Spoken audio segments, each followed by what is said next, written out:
watching. My name is Monita Varence. I am your favorite business coach, and we're back with another episode of Skip My Scars. And today, we're going to be talking all things leadership. And who better to discuss leadership than with Miss Leadership herself? Let's have that introduction. Hello, it's a pleasure to be here. Thank you for having me, Monita. My name is Patrice Taylor. I am the CEO of Hephzibah HR Training and Development. We are a leadership development company. We do all things leadership because we strongly believe, Monita, that everything thrives, everything rises, and everything falls on leadership. Mm-hmm. Yes. So that is a powerful statement, and I guess we're going to frame that. We're going to justify that. But first, let's talk about the foundation. What makes someone grow up and believe this kind of thought? Let's go back to your childhood and walk us through what it was like coming up, eventually becoming a champion for leadership. Okay.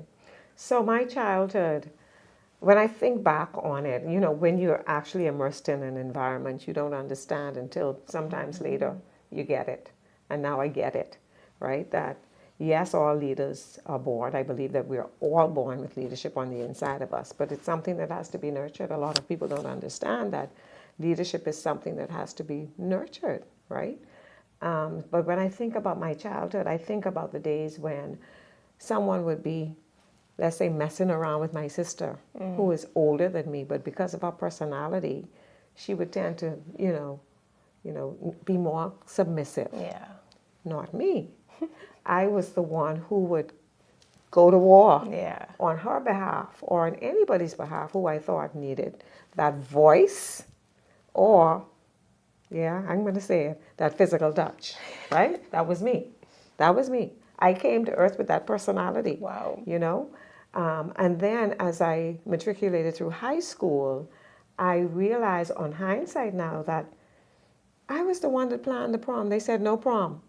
But I said, come, let's form a committee. We're having a prom. We had a prom. I was the one who was the president of the anchor club, right? Leadership positions, right? But what evaded me was being a prefect. Why? Because I was very chatty, very chatty. And so I was told that you missed the prefect list because you talk too much. But now I'm realizing that even that is a gift that God gave me, right? Because what do I do for a living? I speak for a living. Whether it's coaching, whether it's training, whether it's keynote speaking, that's what I do.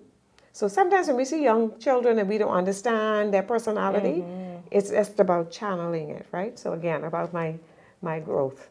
And as I came through high school, went to university and started my career, I started out as an accountant in private banking, and I thought that was where I was headed or where I should have been. But a chance absenteeism on my job caused my HR manager, or not, we didn't have HR at the time, but this is a little ways back. So when the financial controller would double up as the HR person. And she asked me to help her with some HR stuff. And that's how my evolution into HR began. And as I went through my career, I became an HR leader. But what started to irk me, I realized that I do have a passion for people. And that's where my 3 P's come in. When I think about my modus operandi, I'd say it's 3 P's. And one is purpose. The second is passion. The third is people. There was a time growing up that I did not understand my purpose. And it wasn't until I became an adult, and I dare say a few years ago, not that long ago, that I understood why I played small. Wow. Right? When I say I played small, yes, I did well. I progressed up the corporate ladder and all of that. But I knew that there was still a degree, a level of promotion that I still needed to get to, but it just wasn't happening. I was flatlining at that point, right? It hit me during COVID. When I say it was recent, it was recent, right? It hit me during COVID that, why is it that you shy away from being at the forefront when you have opportunities to do it? Why is it that you don't feel worthy that even when people pay you a compliment, you having an issue with that? You making excuses. Why is that? Why are you so guarded? Right? Through my time of meditation and prayer during COVID, my bathroom became my Bethel, that place where I would meet God. Because, we were locked down, and Lord, you needed to escape your family sometime, right? Let's keep it real. And so I would hide away up there, but that was the time that I call that my unlocking period. Because I then remembered something from my childhood that I had tucked away, didn't even realize was a scar for me. So I had an uncle, my mom's brother, and man, he was a big brother for us, and we loved him, and he loved us. He was our big brother. We were so proud of him. So, of course, his term of endearment for me was Blackie. Oh, boy. That was his term of endearment. Get into it. Right? Blackie. I responded to that. Nobody thought anything awful about that. Wow. I didn't even. People would say, you used to tell the kids, sticks and stones may break my bones, but words will never harm me. And that's just a fallacy. It's not true. The biggest lie. It's the biggest lie because words are powerful. Wow. Because what that was doing was that was creating a narrative for me, right, that differentiated me because of my skin tone. Oh, wow. And so when it was time to show up in public, I wanted to be in the shadows so no one would see that I was Blackie. That is powerful. Right? And I didn't realize that it was a problem. The term of endearment became an ensnarement to my progress and my purpose. And now I started to understand in that bathroom, I started to understand why. I'm like, why these people don't give me, they can't see all of this work I do. And what happened? Why I ain't moving up and all of this stuff? Why it taking me so long to progress up the ladder? Right? I was blaming them, but I had to look within. Wow. And that's what we do, right? Right? I was blaming them, but I had to look within. It was me. It was me. But when I had that revelation, I call it my aha moment. That was my birthing moment. I was in the birthing room up in that bathroom. Wow. Right? I realized, hey, and guess what? I had to go through a succession of affirmations, daily affirmations, trying to qualify myself, validate myself, and to help myself to believe what I was saying. Wow. And that what I saw in the mirror had value. And this is shocking for people who know me, to hear this, because that's not what I put out there. Yeah. I had on my badge of pride. You didn't know what was happening on the inside, right? And so people didn't realize that I was shooting small because I felt small. Wow. Right? So how you show up is a product of how you see yourself. Self-image, whatever that self-image is, nobody else can put the price up. Yeah. Right? So that was it. And so once I found my purpose, started walking in it through entrepreneurship. I don't know if you want me to go into the fact that what happened after that. Yeah. Listen, I want to double back because I think you just freed some people on so many levels. One, you actually sat and you thought about it, like what's going on? There's some work that needs to happen here. Yes. And then you dug until you uncovered, oh, that's the lie that I believed. That's it, the lie. Yeah. And that is so powerful because so many people are sitting down in the life that they don't want, in a life they're not happy with. Yeah. But they haven't taken that moment to say, wow, well, why? Why is this happening? Absolutely. And right? that is a game changer. That was my game changer, right? Because the person, I feel like I've been reinvented, but it's really not a reinvention, you know. It's me catching up with the person that God created me to be. My goodness. My goodness. That's what it is. And nothing is wasted in His scheme of things. So all that I went through was to get me here. Yes. Right? And so that's the purpose part of my 3P is my MO. The second part is passion. As a result of connecting, or I would say reconnecting with the purpose for which God placed me here, then I'm now able to let that passion flow, right? When you see people showing up halfway motivated to do things, you have to question, Yeah. Purpose. Where's the purpose? Where's their passion? Am I in the right place or not, right? Yeah. And so after that now that I have the passion, and that passion for leadership is what was birthed out of that. They say whatever irks you Yeah. is the problem you're put here to solve. You know what irks me? Mm. People who devalue other people. Oh my goodness. That irks me to the core. That irks me to the core, especially in the corporate environment where we focus on, I'm up here, but you down here. Mm-hmm. I even don't like to hear the word subordinates. We're all in this together. Yeah. Now we're different. We are different levels of the hierarchy. Definitely. But I don't like, my subordinate. Yeah. Right? I know it has its place, but I don't like it. Yeah. Right? And it's because when people devalue other people, I can't call them a leader. That is true. I can't call them a leader. And for so long, I thought what the world thought, what even Merriam-Webster says in the Webster Dictionary, that leadership has to do with status and title. No, I choose now to debunk that. Wow. Leadership, if we go back to the Word of God, that's the foundation for everything. It says, right? Whoever is the greatest needs to become what? The least. Yeah. Right? He washed his disciples' feet. That mother who went there asking for her sons to have a place of position and authority. Yeah. He said, no, I didn't even mind to give. Exactly. Right?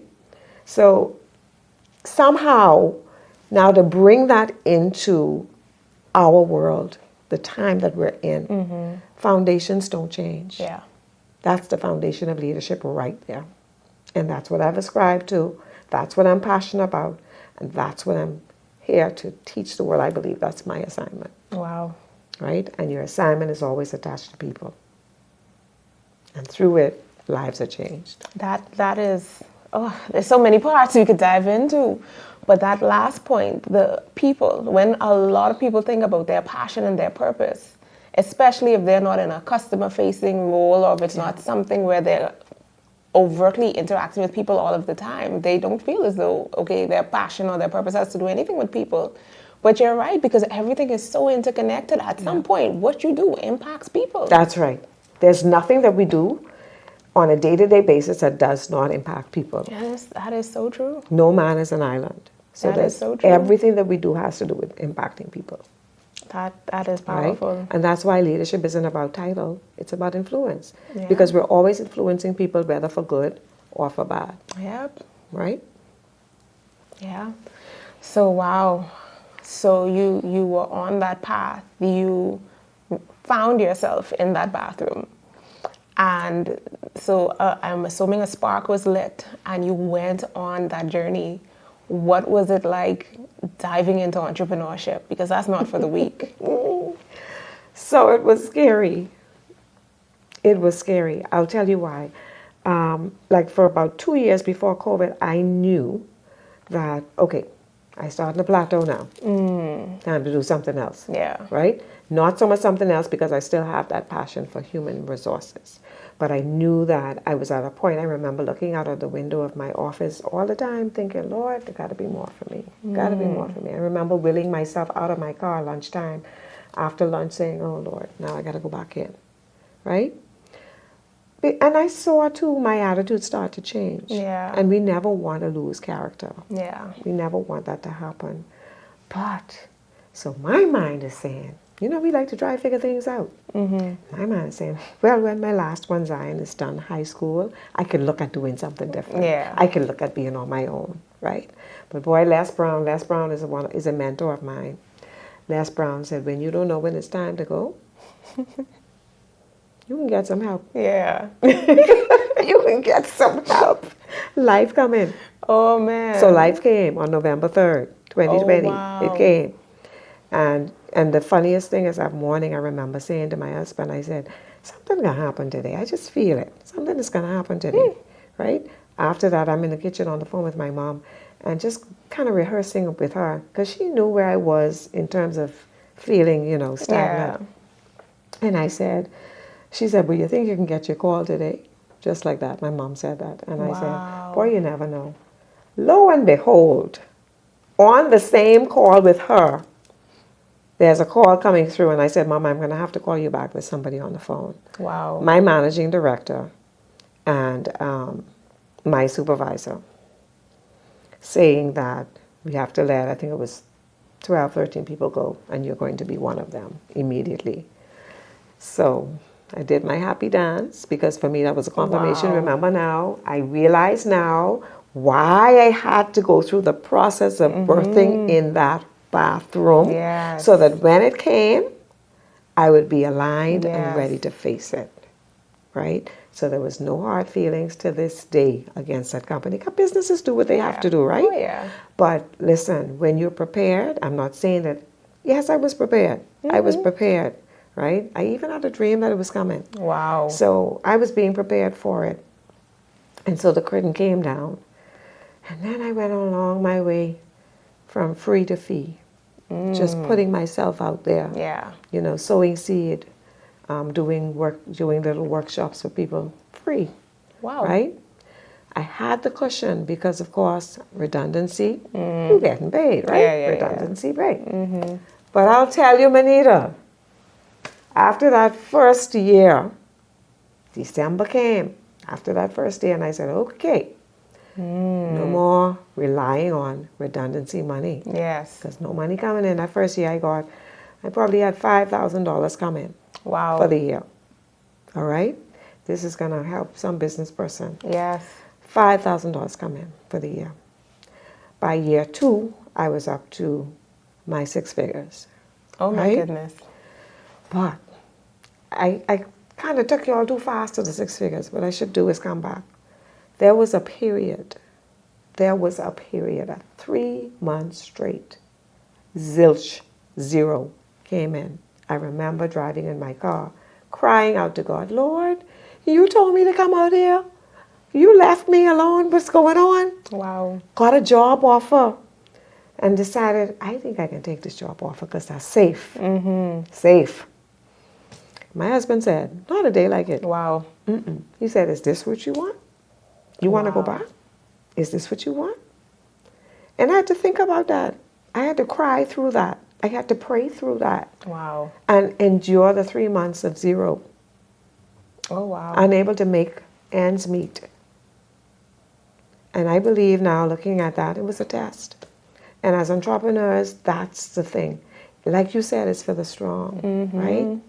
But the strong in faith, Yes. right? That's what separates us. Yeah. Because if we rely on our own strength, Monita, it's not going to happen. Wow. So that's a lot to digest. So let's unpack that a little more. So when you say if you rely on your faith, like what does it mean to really walk in faith in entrepreneurship? Well, there's a scripture. My daughter is an athlete, and usually when she is about to compete, we talk about what do you expect, right, at the end of that competition. What do you expect your result to be? And we always say to her, number one, from she was young and competing, I can do all things through Christ who strengthens me. Don't go out there relying on your own strength. Yeah. That's the first thing. The second thing is faith is something that is based on what you do not see. But it's that hope in what you believe in, right? The evidence of things unseen, right? So here's what I mean by that. When I look at that bank account that was zero at that time, right? My faith caused me to see it where it was going, not where it is. Right? That's what faith is. Faith is believing that no matter what you see, because I don't need faith to see that zero. My goodness. I can see that zero. I need faith to see that as 6 figures. And that's confident because a lot of entrepreneurs, when you first start out, or even after you've been at it a while, if you haven't found that sweet spot, you might be looking at the zero or low figures for a while. Absolutely. But do you have the faith to believe, like, no, I know where this is headed. I can see it. I can see my promised land. Absolutely. So that is so powerful. Yeah, and you can't do that in your own strength. No.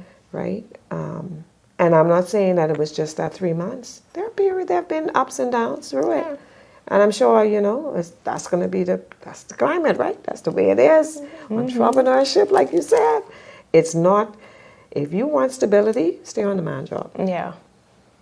And honestly, I think that is going to set some people free too, because a lot of times people like the allure of entrepreneurship. They like the logo and all these kind of things. And the website. Yes, and they love that, but then they don't really want to put the work in. Like, I know of like hairstylists who have their clients waiting. They come in whenever. Yeah. And like just doing all kind of unethical and just unbecomely things as a business owner. You know you really don't want to be an entrepreneur. You like the thought of dictating That's your time, right. but you don't really want to run a business. Because it's the work. You don't want to do the work. It's the work. And so it's just easier. Stay in the line of the comfortable, because maybe that's where you should be. That's right. So you don't terrorize the marketplace with poor service. Exactly. Yeah, but that's and the thing is, right, it pulls a lot out of you. I don't want to say from, out of you. Yes. Because now you're your own accountant, right? Sometimes you're your own counselor, because you got to counsel your own self through, coach yourself through. Yeah. You're everything, right? You still have to maintain your personal life, your private life. Yeah. But like my husband says, if you don't hunt, you don't eat. Yes. Kind of thing, right? You have to put the work in. Yes. And listen, there's no 9 to 5 anymore. No, there's no 9 to 5. Yeah. That is powerful. So now we've unpacked that, and I think that was so good. That was so rich. Now we're at the point where we're doing entrepreneurship for real now. We are leading a movement of leaders. A movement. Tell us about that. So this is our 3rd year of Live to Lead. Live to Lead is a movement. Yes. It's not an event. You go to an event and when it's over, it's done. Yes. A movement is something that thrives and keeps moving, just as it says, right? So Live to Lead is a leadership movement where it's about challenging the mindset of how people view leadership. And we challenge you from the perspective of self-leadership first, because I cannot pour from an empty cup. So it's always about self-leadership and then honing the skills to lead people. But understanding that leadership is not title, but it's about being a servant first. And that's a mindset. Yes. Right? I wrote a book recently called Renaissance Leadership, right? Leading with Purpose. And it's all about servant leadership. And there's a story at the front of that book that talks about a CEO who told me the two don't go together. How can you be the leader and the servant? But we are going to, the theme of Live to Lead this year is Renaissance leadership. Again, shattering the glass ceiling of traditional leadership, looking at traditional models of leadership where it's about hierarchy and status, but now approaching it from the standpoint of you are here as a leader with the privilege of serving. And when you want to serve the needs of people, yes, you have a vision. Yes, you have a corporate strategy, etc., that you have to adhere to. You have goals for that organization. But when you learn that people are valuable and you serve them through your leadership, you position yourself in that organization to thrive even to higher heights. Wow. So now that this isn't just a local brand, this is an international brand that you are championing locally. What was it like birthing this locally? So this is the 3rd year, as I said. Initially, it was very scary for me. I remember the first year I had my very good friend Ahmad Thompson as my MC, and Ahmad had to pretty much carry me. I had to sit down, take a seat, because The good thing is, though, the brand is linked to the John Maxwell team, which is an international, global brand. John Maxwell himself has written, excuse me, over 100 books Oh, wow. on leadership in every language you can imagine. And so to have him trust me Yes. with carrying his brand and bringing it here in the form of this conference, it's an honor, right? Because we know that the principles of leadership have been tried and tested. Yes. And the thing about it is we get to incorporate, and what we always try to do with our Live to Lead is to incorporate that local voice Yeah. of leadership, to bring it even further home, right? We get the global principles, but now we bring it to us here in the Bahamas. Oh, wow. Yeah. Okay. So we're going to get back to that at the end because I want people to be amped up to understand what this is. They may have the privilege to participate in if tickets are available when this airs. But you also did something that was monumental this year. You are the only behemoth that I know. There might have been some other behemoths that have done it, but the only one that I know who's had their billboard in Times Square. Tell me, how does this happen? Oh, gosh. I first of all, to God be the glory. Amen. So July 1st was a pivotal day, a day that's been etched in my history forever. Because that was the day that I took that was my first time on a global stage. I spoke at the SHRM conference, the Society for Human Resource Management, on that day. But beyond that, I was overjoyed when my daughter, right before I went on stage to speak, sent me a video of my book on Times Square, on a billboard in Times Square. Wow. And I'm getting emotional. It's just amazing what God has done for the last 5 years, right? Wow. From 2020. Someone who saw themselves as a grasshopper. Wow. To this point where we're impacting lives. Monita, the other day I went to a client, he's South African, and he said, before we speak, let me show you something. So he tells me, put in this website. I put in the website. It's a South African mega consulting company. And they have 39 books that they're highlighting. They said that these are life-changing books. The number one book is mine. How? Oh, my goodness. So, I'm very humbled and in awe of God. And I know it's all God. I couldn't have done it. It just makes me more resolute about walking an assignment. Yes. That the assignment is bigger than me. It isn't even just a local assignment. It's a global assignment. Yes. And so it means I have to stay connected to get the instructions. So that means humility. Yeah. I have to remain humble. Wow. Wow, that is powerful. So, you've given us a glimpse of what we can expect. What should conference participants come with in their mind? How should they have their mind framed for that day? Conference attendees must come with an eagerness to grow. To grow. Expect to be challenged into self-awareness. If you come with, I already know this, or hey, it's a free day from work, you're missing the opportunity for transformation.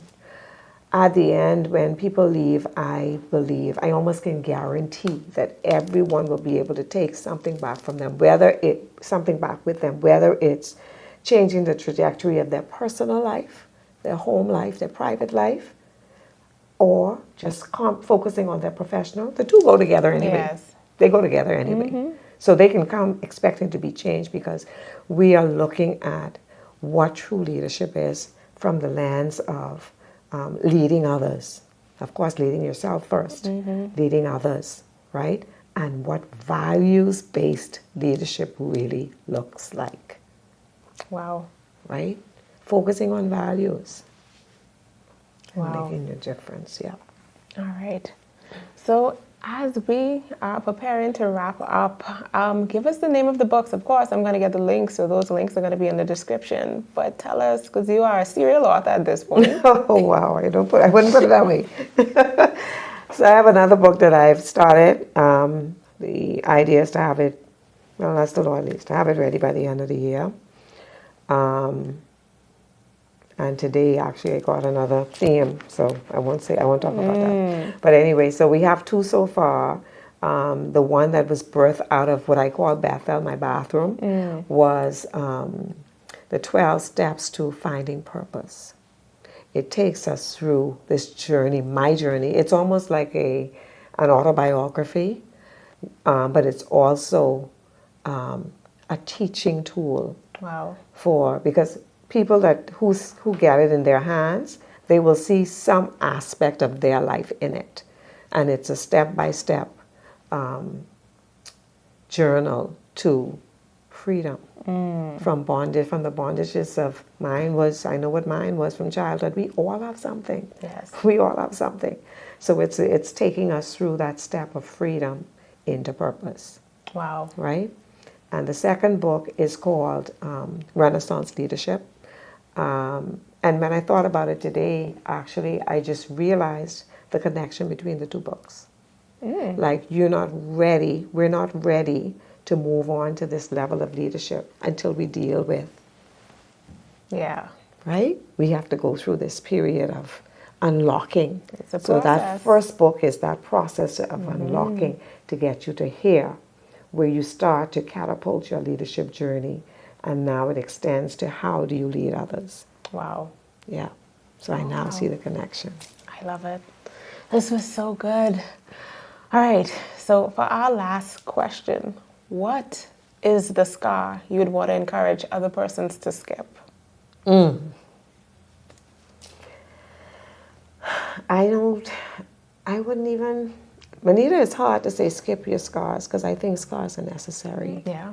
There's no scar that you can skip. Guess what? It's like a fruit, right? You pick a fruit that's not ripe.